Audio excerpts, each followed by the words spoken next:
3,7156 छापल्याप्रमाणे. माननीय सभापती महोदय, या पुरोगामी महाराष्ट्रामध्ये अत्यंत संवेदनशील व माणुसकीला काळीमा फासणाऱ्या विषयाकडे मी सर्वांचं लक्ष वेधू इच्छितो. छत्रपती शिवाजी महाराज, महात्मा फुले शाहू महाराज व डॉक्टर बाबासाहेब आंबेडकरांच्या पुरोगामी या राज्यामध्ये आजही राज्यातील ग्रामीण भागातील मागासवर्गीय मृत व्यक्तीला मरणोत्तर सन्मानाने निरोप घेण्यासाठी संघर्षाचा सामना करावा लागतो. हे अत्यंत क्लेशदायक आहे. मृत झाल्यानंतर सार्वजनिक स्मशानभूमीत अंत्यसंस्कार करण्यास आजही विरोध होत आहे. हा केवळ विरोध नसून संविधानाने दिलेल्या समानतेच्या अधिकाराची मला वाटतं ही पायमल्ली आहे. दलित स्मशानभूमी कागदपत्रे आहे, जिथे जाण्यासाठी रस्ता नाही आणि ज्यांची शेती आहे त्यांना त्या स्मशानभूमीमध्ये जागा मिळते, पण ज्यांची शेती नाही त्यांना मात्र त्या स्मशानासाठी रोडवर जावं लागतं आणि रोड नाहीच मिळाला तर अनेक ठिकाणी कुठेही जावं लागतं.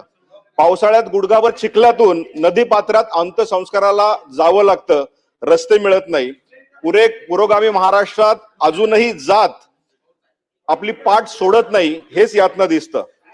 मला सभापती महोदय काही 4 घटना आपल्याला सांगायचं. घटना सांगू नका, प्रश्न विचारा. सोलापूर जिल्ह्यामध्ये माळेवाडी सांगोल्या या ठिकाणी मागासवर्गीय 23 ऑगस्ट रोजी रस्ता नसल्याने चिखलातून प्रेत नेलं आणि ग्रामपंचायत कार्यालयासमोर अंत्यसंस्कार झाला. जळगावमध्ये निपोणे पाचोरामध्ये बौद्ध समाजाचा 15 सप्टेंबर 2022 ला सार्वजनिक स्मशानभूमीत दलित महिलेच्या अंत्यविधीला मज्जाव, पोलिसांनी त्या ठिकाणी गुन्हा दाखल झाला. हीच घटना सेम बीड, अंबेजोगाई, लातूर, पालघर, छत्रपती संभाजीनगर व अहिल्यानगर मध्ये झाली. मला या विषयात स्पेसिफिक माननीय मंत्री महोदयांना प्रश्न विचारायचा आहे की खेडोपाड्यांमध्ये अंत्यसंस्काराला असा विरोध झाला तर तेथील पोलीस पाटील, तंटामुक्त अध्यक्ष व संबंधित ग्रामपंचायत ग्रामसेवक व तलाठी यांच्यावर कर्तव्यास कसूर म्हणून निलंबनाची कारवाई यापुढे आपण करणार आहात का? माझा दुसरा स्पेसिफिक प्रश्न आहे, अशा केसेसमध्ये अॅट्रॉसिटी अंतर्गत तातडीने गुन्हे दाखल करून अजामीन पत्र आपण अटक करणार का? आणि माझा तिसरा प्रश्न आहे, अशा केसेससाठी राज्यस्तरीय हेल्पलाईन सुरू करून तक्रार प्राप्त होताच पोलीस संरक्षण देऊन अंत्यविधी पार पाडण्याची जबाबदारी जिल्हाधिकारी घेणार का? मंत्री महोदय. सभापती महोदय, मौजे पिंपरदरी, तालुका उमरखेड, जिल्हा यवतमाळ येथील बौद्ध समाजाच्या सौ अश्विनी स्वप्नील तलवारे हिने 21 वर्ष तिचं वय होतं. तिने 13/6/2025 रोजी कौटुंबिक कारणास्तव गळफास घेऊन आत्महत्या केली. आत्महत्या झाल्यानंतर तिला जेव्हा अंत्यसंस्कारासाठी घेऊन जाण्यात आलं तर त्या गावामध्ये 2 स्मशानभूमी आहेत.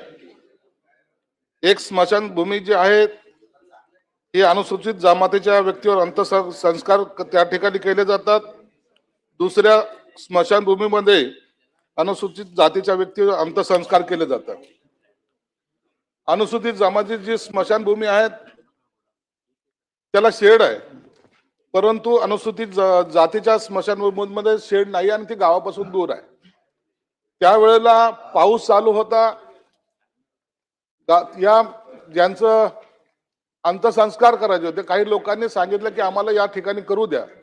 त्यामुळे त्या गावामध्ये थोडा वाद निर्माण झाला.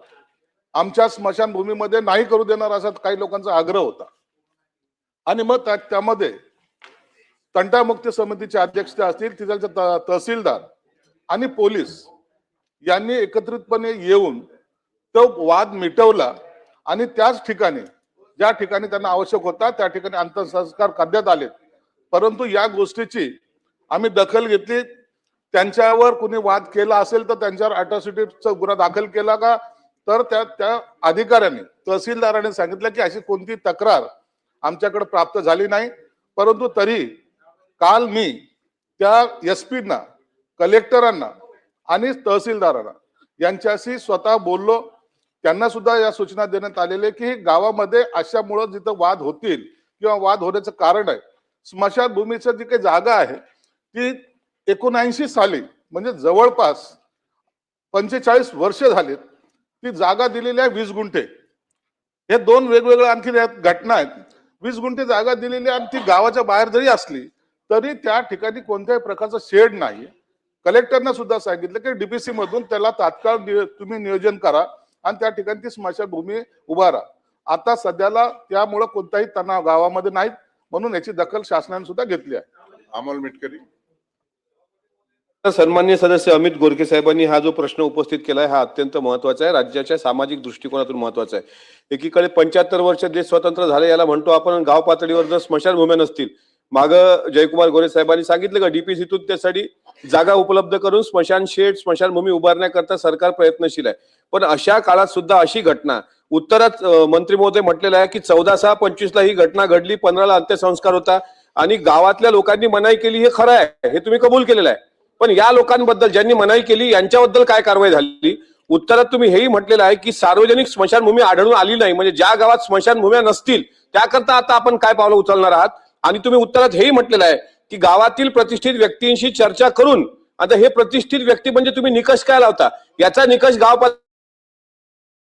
कास्तकार ते म्हणजे प्रतिष्ठित आणि गरीब मागासवर्गीय, कारण हा दलित समाजाचा विषय आहे. अशा प्रकारे देश स्वातंत्र्य झाल्यानंतर गावातल्या मोजके मुखंड जे आजही गाव पातळीवर एका स्मशानभूमीमध्ये जर मागासवर्गीय लोकांची अंत्ययात्रा जात असेल तर तिथले सवर्ण त्याला विरोध करतात आणि त्या सवर्णाला हाताशी धरून जर त्यांना प्रतिष्ठित ठरवलं जात असेल तर हे भारतीय राज्यघटनेला छेद देणार आहे. हे असे अनेक प्रकार आढळतात. तर याची व्याख्या काय? माझं स्पष्ट म्हणणं आहे की अमित गोरखेंनी उपस्थित केलेल्या प्रश्नासंदर्भात उत्तरात सुद्धा याच्यावर कुठलीही कारवाई न केल्याबाबत सांगितलेलं आहे. याच्यावर तुम्ही काय कारवाई करणार आणि असे गुन्हे आता याच्या पुढे घडू नये म्हणून कडक कायदा आणणार आहात का? एक तर असे जे प्रकार आहेत ते काही मोजक्या गावामध्ये घडतात, हे आम्हाला मान्य आहे. कोणत्या जातीचा माणूस मेला त्याच्यासाठी वेगळी स्मशानभूमी, या जातीचा मेला त्याला वेगळी स्मशानभूमी, हा कन्सेप्टच मुळामध्ये आम्हाला मान्य नाही. सरकार म्हणून 18 पगड जातीचे लोक या महाराष्ट्रात राहतात किंवा जाती धर्माचे लोक आहेत. प्रत्येक जाती धर्माच्या लोकाला जर वेगवेगळी स्मशानभूमी करत बसले तर ते एक वेगळं स्मशानभूमीचं गाव तयार होऊन जाईल. म्हणून हे सार्वजनिक ठिकाणी असलं पाहिजे, हा शासनाचा सुद्धा धोरण आहे. तरी शासन काही ठिकाणी ज्या ठिकाणी असे वाद होतात किंवा वाद होण्याची शक्यता असते, प्रतिष्ठित हा म्हणजेच कोणत्या एका धर्माचा किंवा एका जातीचा समजला जात नाही. आजकाल या लोकशाहीमध्ये गावचा सरपंच हा दलित समाजाचा असू शकतो, मातंग समाजाचा असू शकतो, कोणत्याही समाजाचा असू शकतो. हे रिझर्वेशन जे काही काढलेल्या घटनेने दिलेलं आहे त्याचा आपण खऱ्या अर्थानं त्याला प्रतिष्ठित ची व्याख्या आज आपल्याला करता येणार नाही.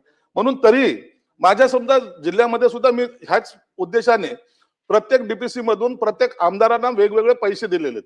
1-1 कोटी रुपये दिले. त्यांना सांगितले तुम्हाला जिथं स्मशानभूमी उभारायची तिथं उभारा. कारण त्याचं असं आहे की गावामध्ये 1-2 जर असे माणसं असतात जे जातीवाद पसरवण्याचा प्रयत्न करतात. आम्ही या प्रकरणामध्ये मी काल कलेक्टरलाही बोललो, काल तहसीलदारला बोललो, SP ला बोललो, त्यांनाही सांगितलं की तुम्ही अशा गोष्टीमध्ये जर मी अॅट्रॉसिटी गुन्हा दाखल करा असं जर म्हणलं, गावामध्ये पुन्हा तणाव वाढायला सुरुवात होतो. त्यांनी माझ्यावर गुन्हा दाखल केला का मी त्याला पाहून घेतो. ही जी काही परिस्थिती निर्माण होती ती होऊ नये, ही त्याची मागची आमची भूमिका आहे. म्हणून तहसीलदार असेल, तो गाव मुक्तीचा जो तंडाचा जो अध्यक्ष असतो तो, त्याला आम्ही सर्वांनी एकत्रित बसून मी ह्या 2 महिन्यामध्ये या संदर्भामध्ये ज्या ज्या ठिकाणी असे प्रकार घडायची शक्यता असते किंवा असं ज्या ठिकाणची तक्रारी असेल, सामाजिक न्याय विभागाकडूनच त्यांच्यासाठी गायरान ह्याच जमिनीसाठी याच्यासाठी अवेलेबल असतात, ते देण्याचा आमचा प्रयत्न राहील आणि त्या स्मशानभूमीसाठी आर्थिक सुद्धा मदत सामाजिक विभागाकडून केली जाईल. अभ्यंकर.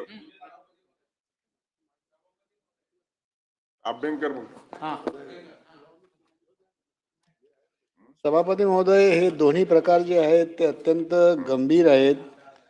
दोन्ही गावाच्या संदर्भात जे काही घडलं ते अत्यंत दुर्दैवी आहे. अंत्यसंस्काराला विरोध करणाऱ्या व्यक्तींना कडक शासन होईल किंवा त्याची दहशत पसरेल अशा प्रकारचा कायदा राज्य शासन तयार करणार आहे काय, हा माझा पहिला प्रश्न या संदर्भातला आहे. आणि दुसरा, यामध्ये पर्यायी व्यवस्था या संदर्भातली काही योजना पाहिजे, धोरण पाहिजे.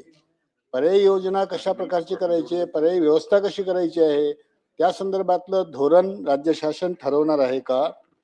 आणि तिसरा अत्यंत महत्वाचा विषय असा आहे की समाज प्रबोधन यामध्ये महत्वाचं आहे.